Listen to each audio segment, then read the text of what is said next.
sakop sa ginibong drug bypass operation. Triple o apat na doble ang bihikulo na gruso sa siyudad kang Naga. Mas complain ng police station kang Naga City Police Office. Newsbreak. Sa headlines kan mga barata, laog sa klase sa pampubliko asin pribadong eskwelahan sa Camarines Sur. Suspindido ngunya na hapon hanggang aldaw na Webes. Badil, handheld radio asin PNP mobile, kadagdagan na kagamitan na pinag-turnover sa Camarines Sur PNP. Transport strike sa Bicol, naging matrangkilo sabi kan PNP. Department of Health Bicol nagpatanid sa publiko mag-iwas sa tubig baha. Diyos marhay na hapon. Ako si Mark Mendoza. Asin ako si Antoinette Eduardo. Kami ang sa indong tagapagatud Bareta. Huli kan pag-uuran na namamatayan sa Camarines Sur, laog sa klase sa pampubliko asin pribadong eskwelahan, pinagsuspindir hasta sa aldaw na Huwebes. Matang PNP Bicol nakaantabay sa mga lugar na makakamate ng pagbabaha huli kan pag-uuran. Aramon tayo ang kumpletong detalye sa report ni Melovin Machado. Kasoodma mayong klase sa Camarines Sur, huli kan transport strike asin pinaglalauman na epekto kan pag-uuran. Ngunya na aga pinagbawi ang suspension kang klase. Alagad, panibagong memorandum ang nagluwas hali sa opisina ni Camarines Sur Governor Luigi Villafuerte na liwat nagsususpindir sa klase sa pampubliko asin pribadong eskwelahan sa probinsya hasta Nobyembre 23 aldaw na Webes. Pinag-iing kami narman ay pasunod ng blended learning modality. Sa munisipyo kang Oson, Masbate, nagkaigwaman in pagbabaha asin nakapagrehistro kasudma nin 200 na persona na pinagdara sa evacuation centers. Susugman kay Police Brigadier General West Raimundo Ubinque, yaon sa pagtabang sa mga probinsya kang Sorsogon, Masbate asin Catanduanes ang kapulisan sa mga apektado kang pagbabaha. Actually, kausap ko yung provincial director ng Masbate kahapon. At we are seeing to it that no stones will be left unturned sa kanilang preparasyon, including Catanduanes and Sorsogon. Kasi kung mabasa nyo sa text messages ngayon, ang affected ay may mga babala galing Samar and Leyte. Ipagtawid ng yan, Sorsogon na. So as of now, okay naman pa yung Matnog to Allen. At the preparation ay ginagawa ng ating kapulisan pagpasok nila sa area ng Police Regional Office 5. Para sa One Media, TV 48 Naga, Melvin Machado, Newsbreak. Mientras tanto nangapudan ang lokal na gobyerno kan Balatan Camarines Sur sa gabos na motorista na nag-aagi sa sitio Mangit, Barangay Cabanbanan na mag-ingat huli kan posibleng pagrasay kang daga matapos mahilinganin mga gatak asin luway-luway na nagtupag. Nagbugtak naman in mga plastic barrier as an early warning device ang MGRRMO kan nasabing banwaan para magsirbing patanid sa mga motoristang nag-aagi digdi.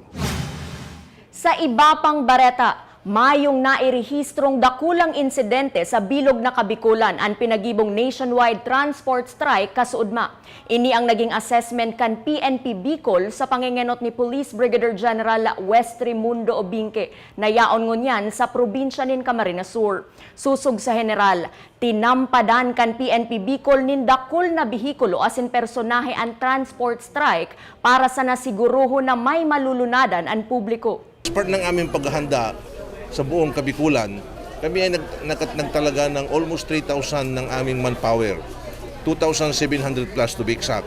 At fortunately or unfortunately, wala namang naitalang mga untoward incident. As part ng aming contingency, yung aming man trucks, sinabihan namin ang aming mga provincial directors na mag-activate ng libreng sakay na upang sa ganon kahit paano yung mga affected na mga kababayan natin maka-avail sila ng libreng sakay if and when mayroon silang importanteng pupuntahan.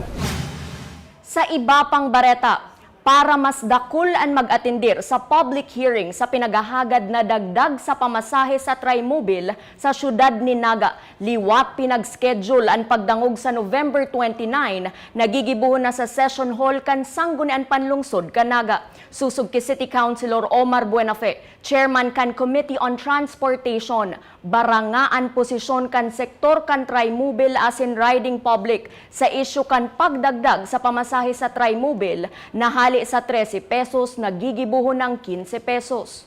daing gayo satisfied ang komitiba sa resulta katong pag-urulay kaya dadagos tangon niya na November 29. Digdi na sa Sangguniang malusod kung saan accessible ang lugar, madaling madumanan kang mga tao.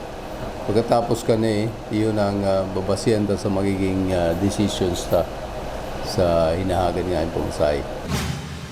Sa iba pang isyu, mayong naging problema sa pag-asumer ni Sangguniang Kabataan Federation President Jeffson Felix bilang bagong ex-officio member kan Sangguniang Panglungsod kang Naga. Sa session regular kan subagong aga, pinag-motion ni City Councilor Attorney Salvador Del Castillo na rekonosirun na si SK Federation President Felix na pinaburan man kan mayoryang miyembro kan Sanggunian. Tulos man pinag-welcome kan mga miyembros kan Sangguniang Panglungsod ang sa indang bagong kaibahan na marepresentar kan mga jóvenes sa syudad. Proclamation of winners together with the oath of office of the Honorable Felix. So with that, Mr. Chair, I move that we recognize our new President of the Sangguniang Kabataan Federation of Naga City in the person of the Honorable Jeffson Felix. Sa pagbabalik kang news break, Badil, patrol car as in handheld radio pinag-turn over sa Camarines Sur PNP ni Police Brigadier General Luis Tremundo Ubingke.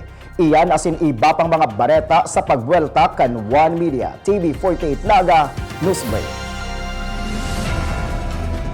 Dakop sa ginibong drug bypass operation. Triple o apat na doble ang bihikulo na gruso sa syudad kang Naga. Mas complain ng police station kang Naga City Police Office. News Break. Flight attendants, prepare for takeoff, please.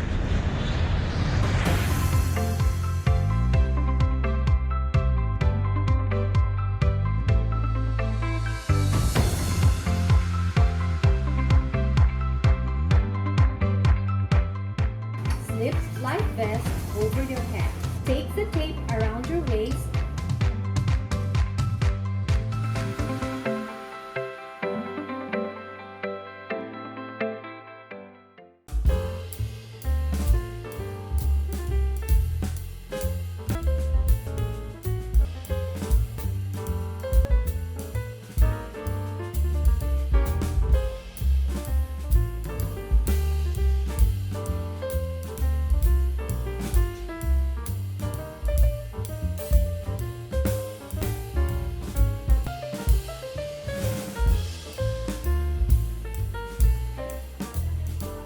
Life at home is better with Unlimited.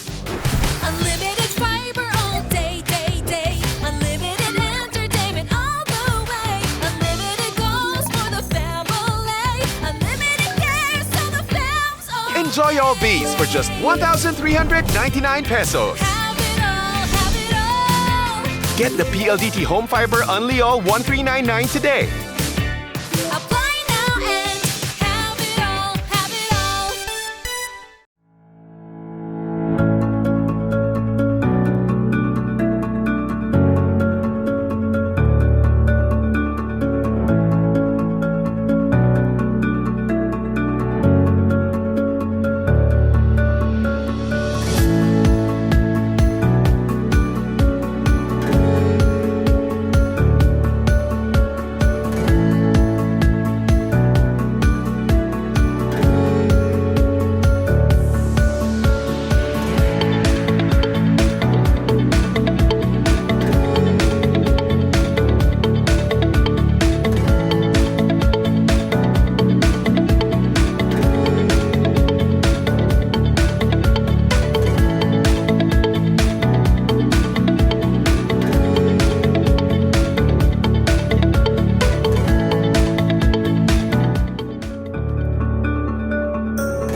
ginibog drug bypass operation. Triple o 4 na doble ang bihikulo na gruso sa siyudad kang Naga. Mas complain ang police station kang Naga City Police Office. Newsbreak. Sa pagpapadagos kan mga bareta, dai naging ulang ang mauran na panahon para dai madagos ang turnover of logistic equipment sa Camarines Sur Police Provincial Office na mismong pinanginota ni PNP Bicol Regional Director Police Brigadier General Westrimundo Obinque. Ang detalye sa report ni Melvin Machado. 36 na M10 rifle, 13 na Galil rifle, 8 4x2 Toyota Hilux, 3 digital mobile radio, asim 25 na Hytera handheld radio. Ina mga logistical equipment na pinag-turnover sa Camarines Sur Police Provincial Office na mismong pinag-atindera ni Bicol PNP Regional Director Police Brigadier General Westrimundo Obinque. Ang nasabi mga kagamitan ang binakal kang PNP National Headquarters bilang parte kang sedang annual procurement system ngunya na taon 2023. Itong mga logistical equipment na ito ay procured ng Philippine National Police through our annual procurement system na spearheaded by National Headquarters ng Philippine National Police. At ito ay nakabilang dito ang mga different mobile patrols, Hilux, automatic rifle, radios. Kung ika nga, ibig sabihin yung sa move, shoot, and communicate capability ng Philippine National Police. At ito ay ibinigay sa amin as part ng procurement ng Philippine National Police for the year 2023. Para magkaigwa ka na sabi mga kagamitan, dapat regular subot ang pag-ibaluar kung ano ang mga kulang sa mga istasyon kang PNP aron kang Camarines Sur Police Provincial Office. Huli kay ni pinagtauan niya nin direktiba ang logistic officer kang Camarines Sur PNP na magkondusir nin regular na inventaryo asin ipaabot sa PNP Regional Command. Karamihan sa inyo na napuntahan ko na, palagi kong sinasabi, tinatanong ko kung ano yung mga kailangan, yan ay sinusulat namin. Kasi po, ang pagkakaroon ng baril, mga sasakyan, radio na ito ay hindi tulad ng isang kapirasong papel or ballpen na pagkailangan mo ngayon ay ura-urada, pwede tayong makabili sa isang sari-sari store or department store. Ang mga bagay na ito, mga kasama, ay may dinadaanan na proseso, yung procurement process kung tawagin. At ito ay masusing iniisa-isa ng ating mga Bids and Awards Committee members upang sa ganon ang pagbili or paggamit ng pananalapi ng ating pamahalaan ay makikita talaga na napupunta sa kung saan siya nakalaan. And so with this, it's better na mayroon tayong ibinibigay from time to time or yearly sa National Headquarters upang sa ganon maisama nila lagi kung ano yung mga nakikita nating kailangan dito sa baba, which is dito sa mga provincial offices down to the municipal police station. I should know this dahil ako mismo, galing ako doon sa headquarters at ganito talaga ang proseso. Pag hindi tayo nagpadala ng listahan ng ating kailangan, wala tayong maaantay na darating dito sa atin sa baba. So, this is a high note or a lesson sa ating logistics officers. Please, from time to time, sino logistics officer ninyo? From time to time, magprosige ka na mag-inventaryo ng inyong mga kagamitan. Alamin mo kung ano yung mga needs ninyo at palagi mong i-update ang ating ARPOR. At yung ARPOR naman, i-update na lagi doon sa Directorate for Logistics. Upang sa ganoon, kahit papaano, mayroon tayong maaasahan na darating kahit papaano. Si Mayor Ray Lacoste kang buhi Camarines Sur na iyuman na presidente kang League of Municipalities sa probinsya ang nagrepresentar kay Governor Luigi Villaferde ang nagpasalamat sa mga kagamitan na itatao sa mga munisipyo. Yaon man sa aktibidad ang Mayor kang Bumbon na sinkanaman Camarines Sur. Gustong iparating ng ating mahal na Governor na papasalamat po sa ating Provincial Director Obinque and to the Provincial Director Domingo ang taos-puso niyang pasasalamat sa tulong na ibinibigay po sa amin. Para sa One Media TV48 Naga, Melvin Machado, Newsbreak. Mientras tanto, daiman masabi ni Police Brigadier General Luis Raimundo Ubingke kung bastante na ang mga kagamitan kan PNP Bicol o igwapang kakulangan para sa general kung anuman subuot ang mga kaipuhan na respondihan kan PNP. Ini magigibuhuli kan presenteng kagamitan na igwa sinda. Ang logistical requirement kasi hindi natin ma-quantify kung which is which, what is what, kung hanggang saan yung talagang official standard. But as to the present capability ng Bicol Police, kahit pa paano masasabi natin na we are almost there. So kailangan man natin may isang activity na kakailanganin, magkakaroon tayo, ma-accomplish natin dahil meron tayong mga logistical requirements. Padagos sa mga bareta, kinumpirmar ni City Councilor Sonny Ranyola na kakaabot pa lang sa Sangguniang Panlungsod ang surat kan Emerald Ventures Gaming Corporation na nagre-request ng business as in mayor's permit para sa PCSO STL Draw Court sa San Rafael, Cararayan, Syudad ni Naga. Susog kay City Councilor Ranyola kung nag-ooperar na ang draw court kan PCSO STL sa nasabing barangay, maski mayo pa ang permit na pinagahagad-hali sa Sangguniang Panlungsod, yaon na subuot ang poder kan lokal na ehekutibo na magpadakop. Araw kaya makunaman sa muya yan. Nasa executive na po yan. Tapos yaon sa hindi ang pwede magdarako. Kami mamang kaming power kaya araw kaya yan. Sa iba pang bareta, ngunya na maoran ang panahon asin may pagbabaha. Nagpatanid ang Department of Health Bicol na bako lang sa ihi kan kino nakuko ang helang na leptospirosis. Ang leptospira bacteria ang nakukuha sa mga hayop na infected asin pwedeng makontaminate ang daga o tubig. Huli ka ini kaipuan subuot na iwasan ang pagbabad sa tubig baha asin pasiguraduhon ang tubig inumon.